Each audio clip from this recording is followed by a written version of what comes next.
조갑제 TV 시청자 여러분 안녕하십니까. 2020년 1월 4일 새벽입니다. 어제 전해드린 이란 혁명수비대의 특수부대 사령관 카셈 솔레이마니 폭사 사건은 중동을 뒤흔들고 있습니다. 이 사건은 아마도 2003년에 있었던 부시 행정부의 이라크 침공 작전 이후에 가장 큰 영향을 중동 그리고 세계에 끼칠 것으로 보입니다. 그 이유는 트럼프 대통령의 직접 지시에 의해서 드론 공격으로 폭사당한 이 솔레이만이라는 사람이 이란에서 국민적 영웅이었던 사람입니다. 혁명수비대의 해외 공작을 지휘했던 사람이에요. 그런 중요한 인물입니다. 그러니까 중요한 인물을 이라크의 바그다드 공항에 내렸을 때 딱 기다리고 있다가 드론으로 때려가지고 일행 7명과 함께 죽었는데 죽은 사람 중에서는 이라크 민병대장도 포함되어 있습니다. 트럼프의 이유는 이 솔레이마니가 그동안에 이라크에서 친이란 민병대를 지휘해가지고 미군 그리고 미국 외교관들을 공격했다. 특히 최근에 있었던 이라크 주재 미국 대사관 포위 공격의 주모자였다. 가만두면 더 많은 미국인들이 희생되게 생겼다. 그래서 사진에 제거했다. 이게 트럼프 대통령 측의 해명입니다. 그러나 이 죽은 사람이 뭐 테러리스트, 미국 입장에서는 테러리스트인데 중동에서 가장 유명한, 가장 영향력 있는 사람이란 이야기죠. 그러니까 이란의 최고 지도자 하메이니는 3일간의 애도 기간을 공표하면서 반드시 보복하겠다, 미국에 보복하겠다고 선언을 했습니다. 이거는 사실은 어떻게 보면은 전쟁 사유도 될 수가 있습니다. 전쟁 사유도 될 수 있습니다. 자, 이렇게 되면 앞으로 어떻게 될 거냐. 우선 이란이 미국에 대해서 보복할 수단이 있느냐를 살펴봐야 합니다. 이란이 미국을 공격할 수단은 많습니다. 국력은 비교가 안 되지만은 이란은 지리적으로 가까운 중동에서는 미국을 흔들 수단이 한두 개가 아닙니다. 우선 해외에 많은 협조자를 갖고 있습니다. 그리고 군대를 많이 보내놓고 있습니다. 시리아에 우선 이란 군대가 들어가 있습니다. 시리아는 이란의 협조가 없었으면은 아사드 정권 넘어갔습니다. 그리고 레바논에 헤즈볼라라는 이 일종의 민병대지만은 뭐 지금은 정규군하고 마찬가지죠. 레바논에서 가장 강력한 정치 군사 조직입니다. 이 헤즈볼라를 통해서 이스라엘을 가끔 치고 있습니다. 그리고 지금 예멘에서 내전이 벌어지고 있는데 여기서도 이란이 지원하는 이 후티 쪽의 정부군이 지금 사우디가 미는 세력을 이기고 있습니다. 벌써 예멘, 시리아, 레바논에 직접 영향력을 행사하고 있습니다. 그런데 최근에 또 이라크입니다. 시아파니까 이라크, 이란은 같은 시아파니까 인구가 많은 이란 쪽으로 기울게 되어 있습니다. 그래서 이라크 안에서 친이란 이 민병대가 생기기 시작을 했습니다. 미국으로서는 통찰할 일이죠. 그렇게 많은 아마 5천 명 이상이 죽고 한 몇 조 달러를 써가면서 후세인을 몰아내고 이라크를 재건하려고 했는데 재건해 놓으니까 이라크가 친이스라엘로 돌아갔다 이겁니다. 친이스라엘로. 그러면은 그동안에 전쟁을 한 대가가 결국은 이란을 강하게 만든 것밖에 안 되는 거죠. 이 정도면은 미국이 대응하기가 힘듭니다. 미국이 중동에 몇만 명을 주둔시키고 있지만은 이것 가지고는 불가능합니다. 그리고 미국을 지원하는 중동 국가 중에서 힘이 있는 나라는 두 나라입니다. 이스라엘과 사우디아라비아인데 사우디아라비아는 군사적으로 이란과 대결할 입장이 아닙니다. 이스라엘 정도입니다. 자, 이렇게 된 상황에서 그러면 앞으로 이란이 어떻게 나올지에 대해서는 과거에 쓰라린 경험이 있습니다. 미국은 이란으로부터 아주 혼을 빼앗길 정도로 당한 게 한두 번이 아닙니다. 제일 심각했던 것은 카터 행정부 때 있었습니다. 그러니까 1979년에 호메이니 혁명이 일어나고 그때 일단의 폭도들이 테헤란 주재 미국 대사관을 점거를 했습니다. 그래서 수십 명을 인질로 잡았어요. 이때가 카터 행정부 시절입니다. 이렇게 되니까 카터로서는 어떻게 할 도리가 없는 거예요. 인질로 잡혀 있으니까 외교관이. 그래서 1980년 봄에 구출작전을 펴니다. 이 구출작전이 사막에서 폭풍을 만나가지고 헬리콥터가 떨어지고 해서 중도에 포기가 됩니다. 이게 카터에 아주 치명적 타격을 줘가지고 그해 가을에 있었던 대통령 선거에서 레이건한테 아주 참패를 하게 됩니다. 이 이란 인질 송환 과정이 참 보면은 미국이 안쓰러울 정도로 끌려갔습니다. 인질이 잡혀 놓으니까 협상할 때 미국이 뭐 어떻게 할 도리가 없었어요. 군사적으로 이란을 폭격한다든지 하는 방법이 있어도 이란이 항복할 리가 없죠. 전면전을 해야 되는데 이란과 전면전을 할 입장이 못 되었습니다. 지금도 마찬가지입니다. 미국이 드론 공격 또는 암살 작전으로 이란의 요인을 죽일 수 있지만 이란을 상대로 이라크처럼 쳐들어갈 수가 없어요. 그 이유는 이란은 너무나 큰 나라이기 때문입니다. 그러니까 이란의 저력이 어디서 나오느냐 하는 것을 알아야 됩니다. 이란은 이라크와도 다르고 중동에 있는 그 어떤 나라와도 다른 아주 독특한 나라입니다. 이란의 역사를 알면 알수록 이런 생각이 듭니다. 중동에서 중국과 같은 역할을 하는 나라가 이란이다 이거죠. 이란은 이미 기나긴 역사 속에서 세계사에 남을 만한 제국을 몇 개 만들었습니다. 페르시아 제국, 그리고 파르티아 제국, 그 다음에 사산조, 사파비아, 최근에 이란, 이런 나라들은 그 영향력이 대단했습니다. 그런데 이란이 중동에서 차지하는 비중 중에 하나가 이슬람과의 관계입니다. 이란은 아랍 쪽이 아닙니다. 인종적으로 틀립니다. 아랍 문자는 쓰지만은 이란은 자기 고유의 언어를 유지하고 있습니다. 이란 언어는 영어하고 비슷하다고 합니다. 왜냐하면 인종적으로 이란 사람들은 셈족이 아닙니다. 아리안족입니다. 그러니까 독일 사람들하고 더 가까운 거죠.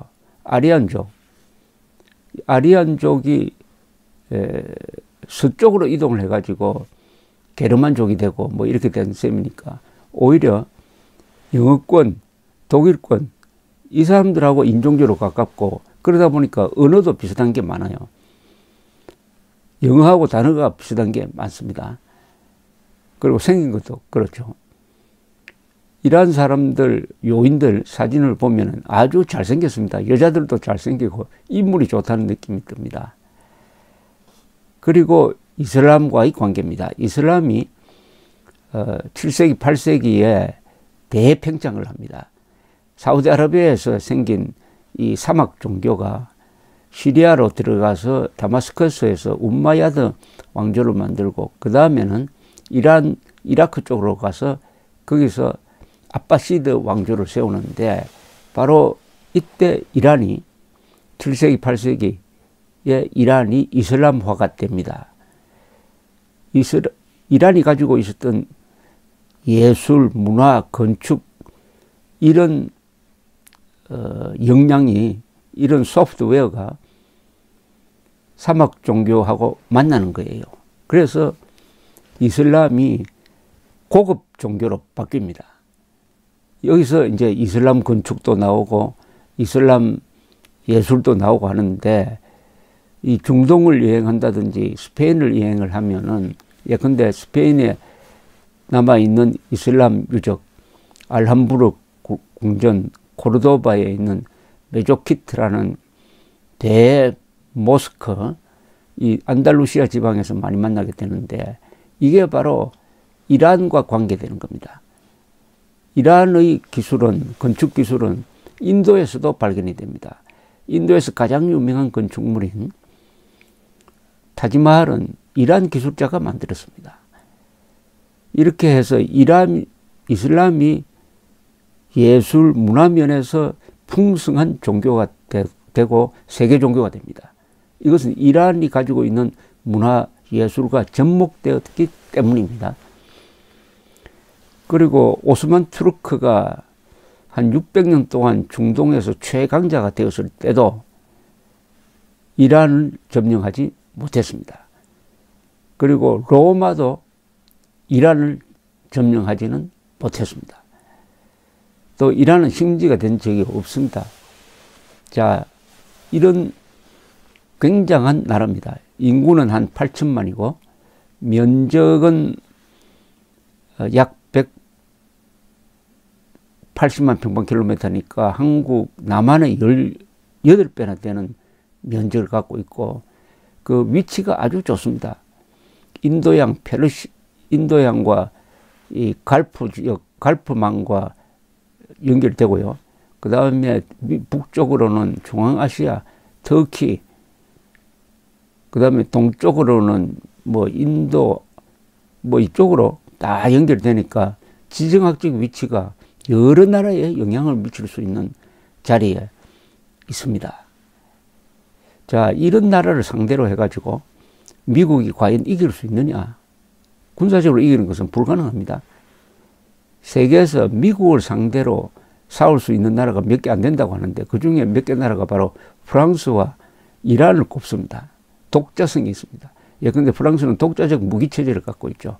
이란은 그런 건 없지만은 지금 말씀드린 이 광대한 국토, 인구가 많고 그 다음에 수단이 많은 나라입니다. 이란은 수단이 많은 나라입니다. 여러 나라에 영향을 끼칠 수 있어요. 자, 물론 앞에 테러 조직을 여러 개 운영을 하고 있습니다. 이스라엘이 이란을 치기를 꺼리는 이유가 바로 그겁니다. 이스라엘은 이란이 핵 개발할 때 핵 개발이 지금 또 중단된 상태로 봐야 되는데 어쨌든 핵 개발할 때 기술자들을 많이 암살을 했습니다. 이스라엘 정보기관이.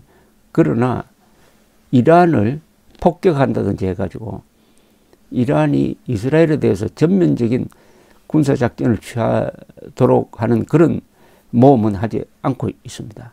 그런데 트럼프가 이번에 이번엔 트럼프가 모험을 한 겁니다. 그러면은 이란이 미국에 대해서 테러 단체를 앞세워가지고 9.11 같은 사건을 일으킨다든지 아니면 항공 테러를 한다든지 요인 암살을 한다든지 할 가능성을 배제할 수가 없습니다. 그리고 중동에서 이라크에 주둔하고 있는 수천 명의 미군을 공격한다든지 아니면 외교 시설을 공격을 한다든지 아프가니스탄에 지금 10,000여 명의 미군이 있는데 여기서도 얼마든지 미군을 공격하는 그런 공작을 할 수 있는 그리고 중동에서 헤즈볼라를 통해서 이스라엘을 뭐 친다든지 또 지금 아사드와 더불어 시리아를 거의 평정해 가고 있는데 여기서도 또 어떤 불장난을 한다든지 이게 수단이 많은 나라, 큰 나라고 많고 수단이 많은 이런 나라를 상대로 사실은 일종의 선전포고를 한 셈이죠. 트럼프는. 근데 트럼프가 유독 이 이란과 또 북한과의 관계가 아주 특수합니다. 1980년대에 이란 이라크 전쟁이라는 아주 참혹한 전쟁이 있었습니다. 이때 고립된 이란이 유일하게 무기를 사쓸 수 있는 쪽이 북한이었습니다. 북한이 군인들도 보내서 가르쳐주고 이 무기를 팔았습니다. 그래서 이란과 북한은 일종의 혈맹 관계입니다. 요사이는 북한은 이란의 미사일 기술을 가르쳐주고 그 대가로 이란은 북한에 기름을 주고 현금을 주고 하는데 핵 개발에도 상당한 핵무기 개발에도 정보 교환을 서로 하고 있다고 봅니다. 이런 이란입니다. 그래서 부시 대통령이 9.11 테러 이후에 세 나라를 악의 축으로 꼽았죠. 이란, 이라크, 북한이었습니다. 자, 그러면 앞으로 중동이 긴장 상태로 들어가게 될 것입니다. 그러면 당장 석유값이 오를 가능성이 있습니다. 곳곳에서 테러가 날 가능성이 있습니다. 미국 사람들이 안전하지 못할 가능성이 있습니다. 미국 사람들이 지금 이라크에 있는 민간인들을 다 철수하라는 명령을 내렸습니다. 세계 정세가 상당히 흔들리게 생겼습니다. 당장은 절묘한 공격으로